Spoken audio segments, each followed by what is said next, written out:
My canvas is ready to go. I have the center marked.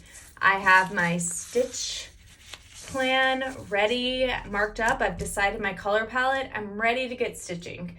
I'm going to show a trick that I do before I start stitching from a chart to make it as simple as possible, to make it a tad bit more like stitching from a painted or printed canvas. And that is transferring any tricky bits to the canvas before I start stitching. That way I don't have to worry about messing anything up as I'm going. I have a bit of a guideline to at least get started and get the hard stuff out of the way. So in this case, the tricky bit is the monogram. So what I'm going to do is, like with any canvas, I'm going to find the center points. Those are my main points of reference to start stitching.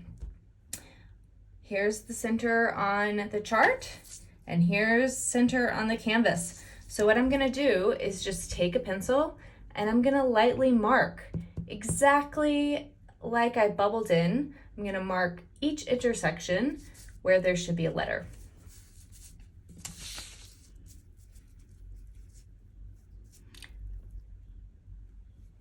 And as you can see, it's the same kind of thing. I know where my center mark is. I know that I'm gonna start here, two intersections over. Remember, each box is equal to one intersection. So that's where I'm gonna start. I'm gonna go up, down, up, and then move on to the other letters.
Now I have my monogram, let's see, directly marked.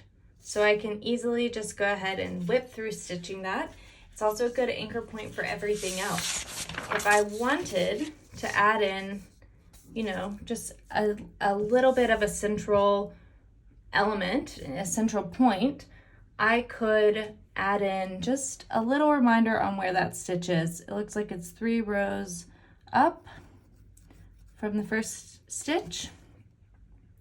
There's 3 on each side, so it's pretty directly following this monogram.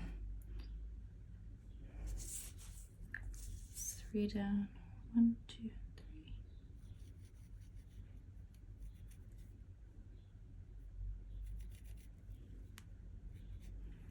There we go. Now I have my starting point, which I'm very excited about.